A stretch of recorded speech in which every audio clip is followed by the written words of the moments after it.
And I now look to Elizabeth Webb, former chair of the Debate Selection Committee, Regent's Parks College, to open the case for the opposition.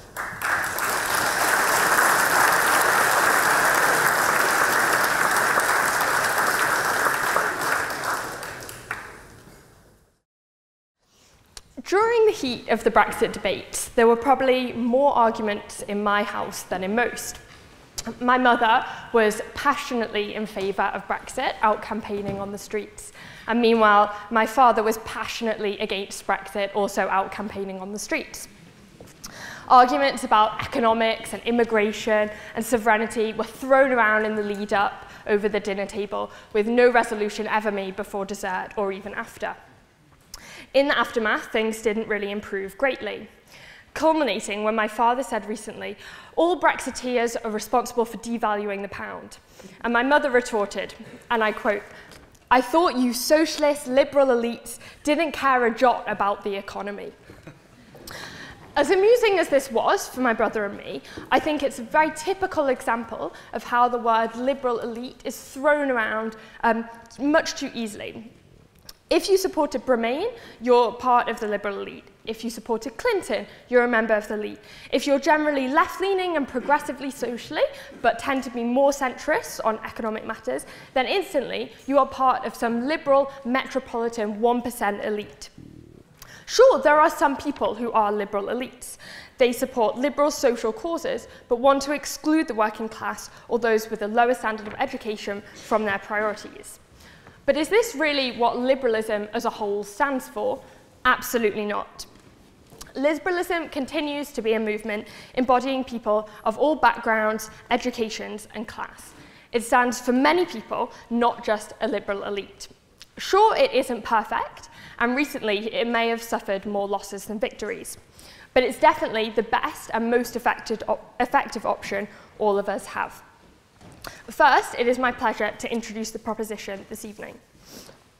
Stephen Horvath is a current member of Secretary's Committee, a second year at New College. Stephen wrote on his Facebook yesterday evening that he's never been prouder to speak in any debate, and he's proposed a passionate case that we should all be more left-wing, almost Corbyn-esque, to enact progressive goals. I find this rather confusing, since I have reliable sources who tell me Stephen is in fact a regular visitor of Port and Policy, the Oxford University Conservative Party's weekly social event. I'm very glad that Stephen's social commitments haven't prevented him from putting forward such a heartfelt case this evening.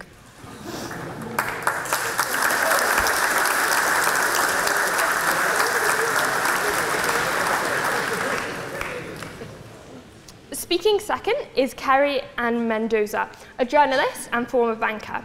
She founded the left-wing news outlet, The Canary, which has a hugely impressive 7.5 million page views to date. The Canary is accused of being part of the fake news phenomenon, but as an avid reader myself, I would swear by it.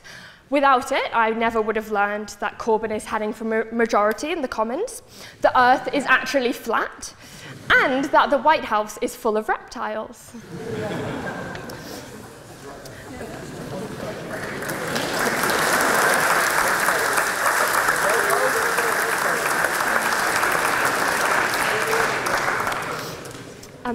Next, we have Matthew Elliot, the director of two unexpectedly successful referendum campaigns, No to AV and Vote Leave. He has been described as one of the most effective political lobbyists in Westminster at the moment. And he is best known, however, for his founding of the Taxpayers Alliance. Despite its prominence, it's been heavily criticised by figures such as Owen Jones for claiming to be a broad group of concerned citizens, but actually being run by conservative free market ideologies. Right-wing privileged politicians claiming to represent the will of the people. Where have I heard that before? Finally, we have Stephen Woolfe, an independent member of the European Parliament who resigned from UKIP just last year. Mr. Woolfe was excluded from the UKIP leadership election in 2016 after he submitted his nomination form just a few minutes late. He is also a barrister, and I'm sure he'll be using his advocacy skills tonight. Luckily, he arrived on time to make his speech. He couldn't find tonight, but luckily in the Union we're more relaxed in staying on schedule than UKIP are. Mr. President, this is your proposition and they are most welcome.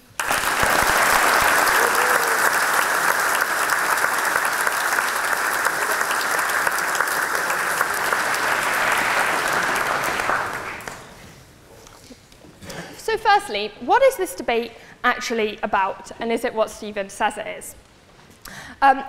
Liberalism is a belief in progressive values, in freedom, in the rights and autonomy that the individual can choose for themselves what they would like to do without government interference.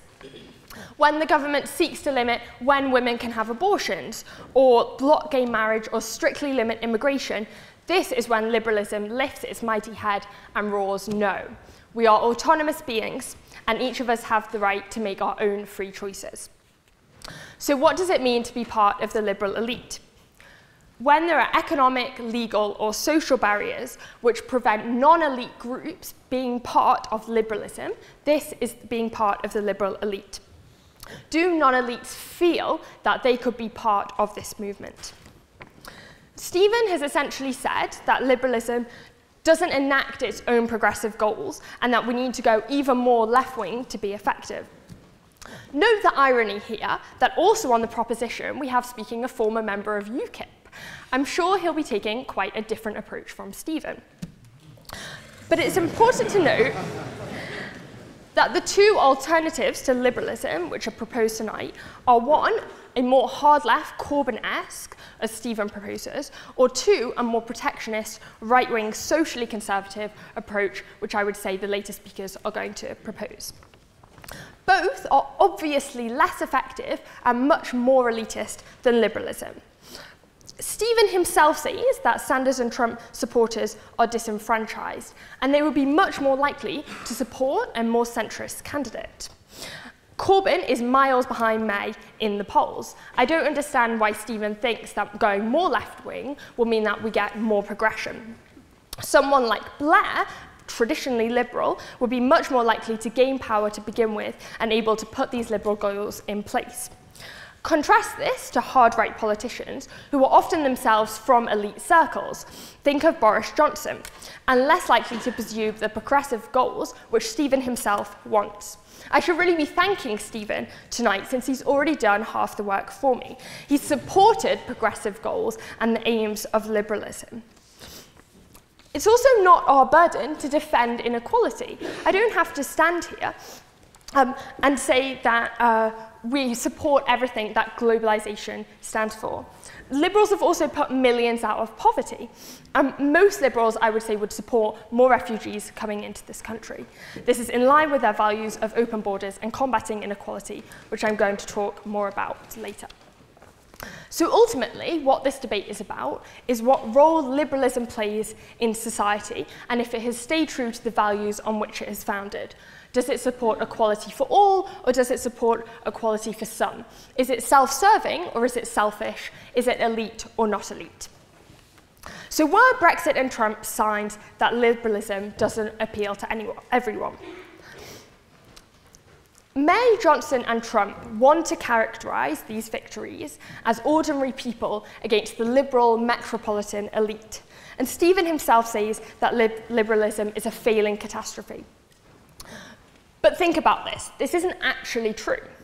48% of the country voted against Brexit.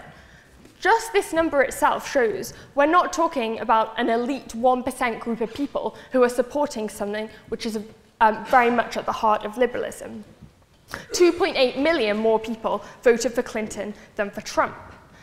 So liberalism obviously does appeal to more than just the elites, which Stephen wants to say.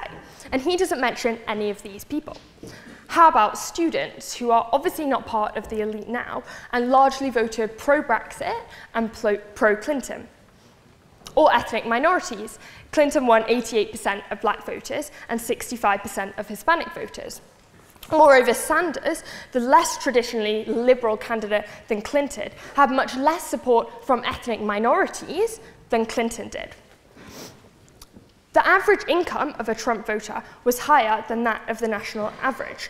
So it actually appears that elites are the ones supporting Trump, not opposing, and non-elites are supporting Clinton, a liberal candidate. To put it simply, it simply isn't the case that these two movements were movements against liberalism at their very core. They were both opposed by a considerable number of non-elites who continue to support liberal causes, and elites themselves supported these anti-liberal movements. Don't let the myth of ordinary working class people against the 1% liberal metropolitan elite fool you. It's obvious that this isn't the case. In no way do Brexit and Trump's wins prove that liberalism has lost its mass appeal or that it has become elitist in any way. Why is this? Because liberalism often, and historically has, supported non-elitist causes. Those who support liberal causes often fight for rights which aren't their own. Again, this is very obvious. Between 3.3 and 4.6 million people marched against Trump on Inauguration Day. Again, definitely not an elite. Furthermore, they were fighting for the rights of non-elites, the rights for immigrants, for blacks, for Muslims. You don't have to agree with them at all to support the opposition this evening. In fact, you could be Trump's #1 fan, and yet you'd still have to admit that these people aren't solely composed of the elites of society, and they're definitely not fighting for elite values, but the values of non-elites.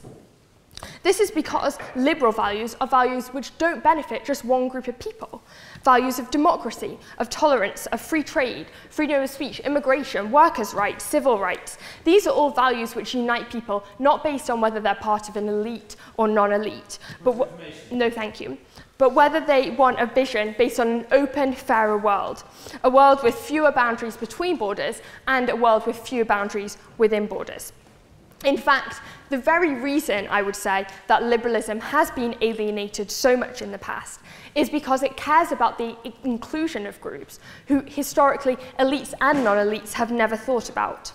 When liberals prioritise talking about gender politics instead of economic liberalisation for small businesses, this alienates a lot of the working class, and nonetheless, it is the exact opposite of elitism. They are supporting groups which have been and today are disenfranchised from society. Finally, let's look at some key values of liberalism and see whether they are actually elitist. 1, equal opportunity. Liberals often want to invest in education and combat social inequality. 2, civil liberties and tolerance. Liberals have always supported those who have been systematically included, such as the LGBT community or immigrants. Stephen doesn't mention this. 3, internationalism. They support countries who work together rather than leading apart, leading to the ultimate liberalist project, the EU. Stephen has said the EU has betrayed the working class. But the liberals who were arguing for Remain were fighting for the protection of the rights of working class by the EU. Britain's trade union warned pre-Brexit that British citizens were likely to make £38 less a week than their EU counterparts. Compare this to the prominent figures supporting Brexit: Johnson, Gove and Farage, all members of the elite. If Nigel Farage standing next to a golden elevator while calling himself an ordinary person is an elitist, then I don't know what is. On the other hand, all of these liberal values that I've named are in themselves ontologically anti-elitist. You may not believe that liberalism is going to be able to achieve these aims in the near future, or even that they're the best values to hold society by. But undoubtedly, the movement as a whole isn't elitist. And it's much less elitist and more likely to cause progressive change than any alternative the proposition is going to put forth tonight. Sure, liberals make mistakes, and recently other values have been prioritised over the liberal values which I've mentioned. But liberalism definitely isn't dead. It's alive and thriving, and it's supported by people from all backgrounds. It's definitely not elitist. Ladies and gentlemen, I beg you to oppose the motion.